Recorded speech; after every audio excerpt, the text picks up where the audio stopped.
I feel like it has been a while since we last chatted. I have been to Vienna and Budapest. The joys of Europe. I've also been to London for the American Scholars Thanksgiving and Norwich to catch up with delightful people from my University of East Anglia days. So that was all grand, but I am now back in the lovely rooms of requirement, and we're back to Ramblings with Rebecca. I also happened to start today, since I, got in yesterday, started today a brand new job! I am a publications assistant for the College of Humanities and Social Science at the University of Edinburgh. They are working on a big initiative to push for open access to research journals, articles, etc. What does this mean? Yes, today we're going to talk about open access and scholarship in general. And traditionally, scholarship research was published in peer-reviewed journals. So professor and research assistant and PhD student and random undergrad who did a lit review for them write up a paper.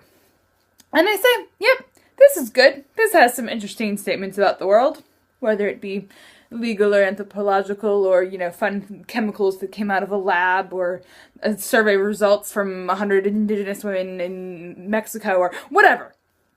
And so they write up things, in a kind of our standard academic format of abstract intro, methods, results, discussion, conclusion. Okay, they have an article. They think it's swell. They send it off to a journal, say the Journal of Hydrology. Disclaimer, I am not being paid by the Journal of Hydrology or any other random example that I may mention in the next 3 minutes. Anyway, so they send it off to a journal. And that journal then looks at it initially, the editors, and say, yeah, this is kind of good, or meh, this is really terrible. This doesn't fit our scope at all because they just submitted something about women's, and cancer cycles to, the Journal of Geoclimatic Engineering. Okay, obviously. Anyway, but if there's, a general fit and they seem to like it, it will go to other authors. Peer review process.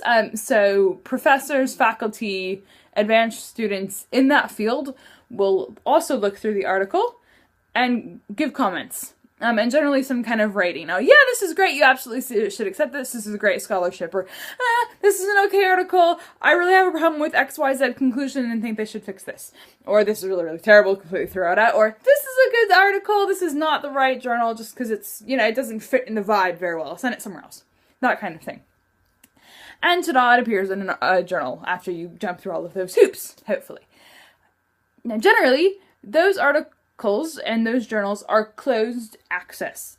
People have to pay to read the article or subscribe to the journal through a usually quite hefty fee in order to have access to the actual journals that are the actual articles that are published. This made a lot of sense in the days of print, when they were expensive to bind and send around the world. Generally speaking, university libraries have subscriptions to these, and you can go look through dusty volumes of the Yearbook of Environmental Law, and it's all grand. More and more now, though, we have PDFs of these articles, and they're online. And many of them are still closed access as much as is possible online, in that you can't just download the text or access the text without subscribing to the journal and paying a fee. A lot of students have access to articles through their university library and then can save the PDF to their computer and then potentially email it somewhere else. But technically that's a no-no, and it's in fact only the very specific students and staffs while they are at the university who is paid for the subscription that have access to that. So we still have this closed access system. There's a big initiative from all kinds of people to push for research and scholarship to be more open access. For people around the world, if they have the internet, to be able to go ahead and download those PDFs, because it doesn't, once they're there, it doesn't cost any more for an extra download. So I'm currently working with journals, working with faculty, convincing them to make things open access, and then doing a lot of document management stuff to help source Edinburgh's electronic resource library. So that's grand fun. So hopefully I shall contribute to the democratic spread of information for free around the world.